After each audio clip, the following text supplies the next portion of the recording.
falando em seleção, neste domingo faria aniversário um dos maiores goleiros da história do nosso futebol, o goleiro Barbosa, e um dos maiores injustiçados de todos os tempos. Mas nós não esquecemos dele, só que antes da gente homenagear o Barbosa, vamos mostrar o nosso lance Lux Collor de hoje, né?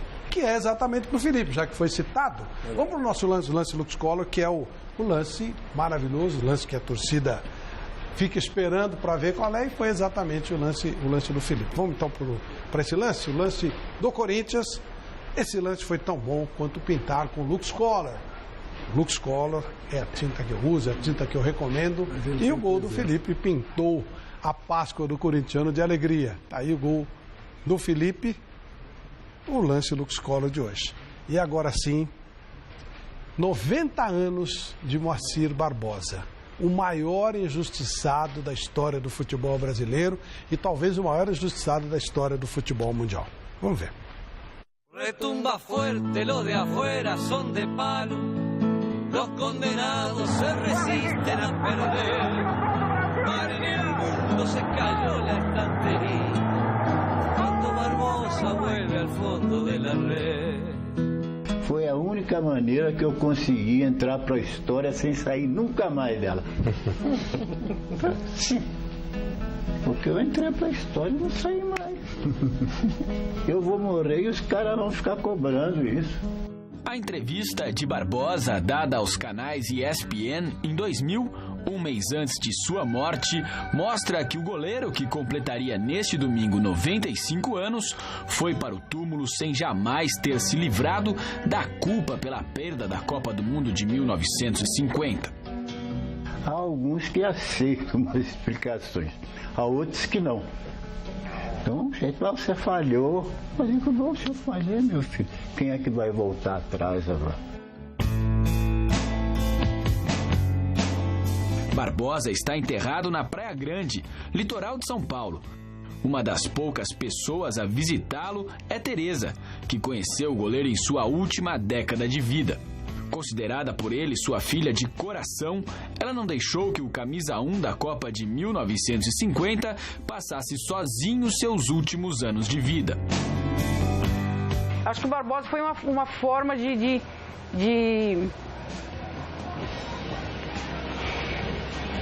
suprir essa falta, né, que de repente eu fiz com meus pais, né? Foi uma linda história de amor.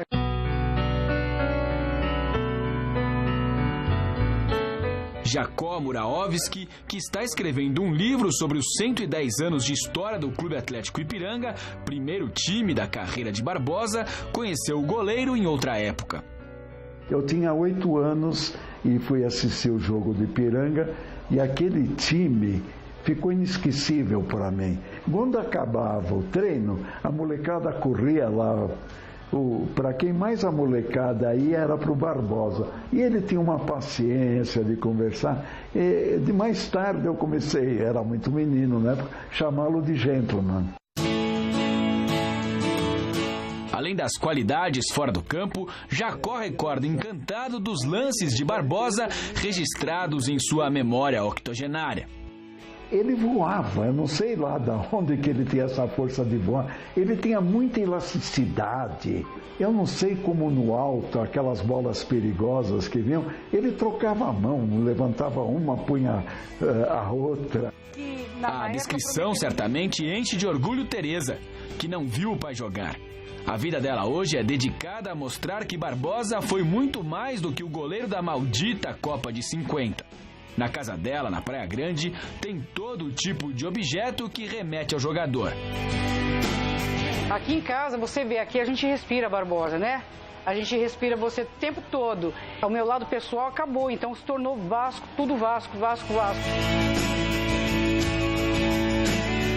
O Vasco foi campeão carioca em 45, 47, 49, 50, 52 e 58. Todos esses anos ele foi campeão.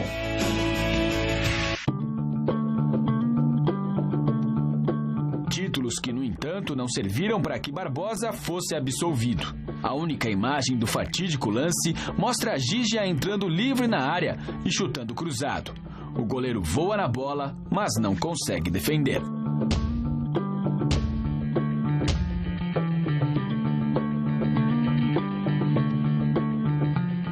O Gigia pensou errado e deu certo. E eu pensei certo e deu errado. Que a bola, ele falou que pegou na ponta do dedo dele. Aquilo não foi frango nunca, nunca, nunca, nunca.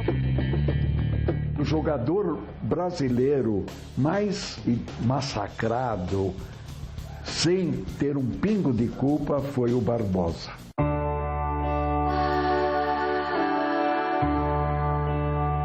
Ele foi muito injustiçado, assim, porque prometeram mundos e fundos, ele ficou sem nada. Mas o Barbosa, ele tinha a consciência tranquila que ele não foi o culpado. Por isso que ele estava sempre sorrindo, sempre brincando, era uma pessoa alegre. Ele não se camuflou, ele não entristeceu. Porque eu falo assim, que nem se fosse algum jogador de hoje em dia, ou se fosse eu no meu caso, eu falo que uma pessoa chegaria até o suicídio.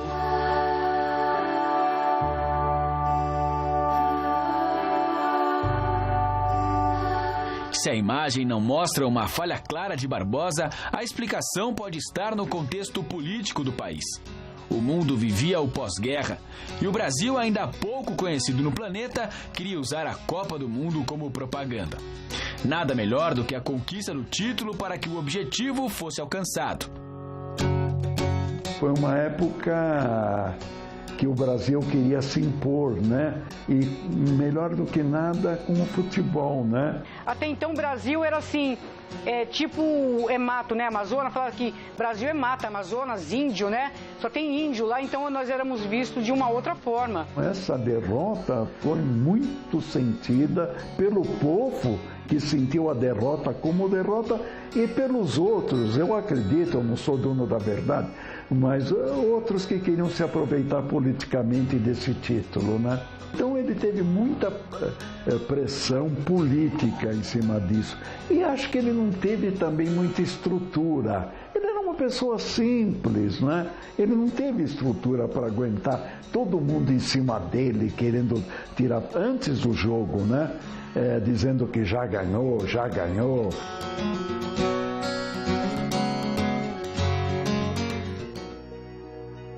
Por conta dessa diferença de cenários, os responsáveis pelo vexame do 7-1 de 2014 escaparam da crucificação. Mesmo tendo sido a goleada para a Alemanha muito mais vergonhosa do que a derrota na final para o Uruguai. Com tudo isso, acabou o jogo, esqueceu, ninguém foi bode expiatório. Cadê que alguém falar, foi fulano, foi cicrano, foi... E isso eu adorei, porque ninguém culpou, eu não queria que ninguém... Eu falei, meu Deus, esses meninos vão ser crucificados igual a Barbosa foi. Mas graças a Deus ninguém foi apontado, ninguém foi... Não aconteceu nada com ninguém que nem aconteceu com Barbosa.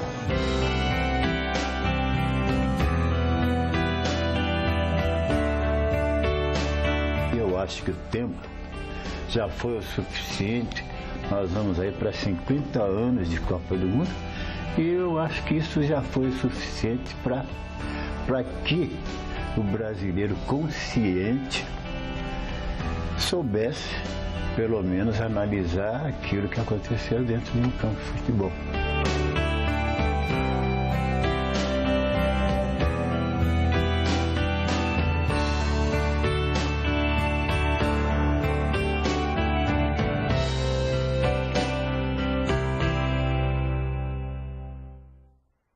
E Barbosa foi um dos maiores goleiros do futebol brasileiro.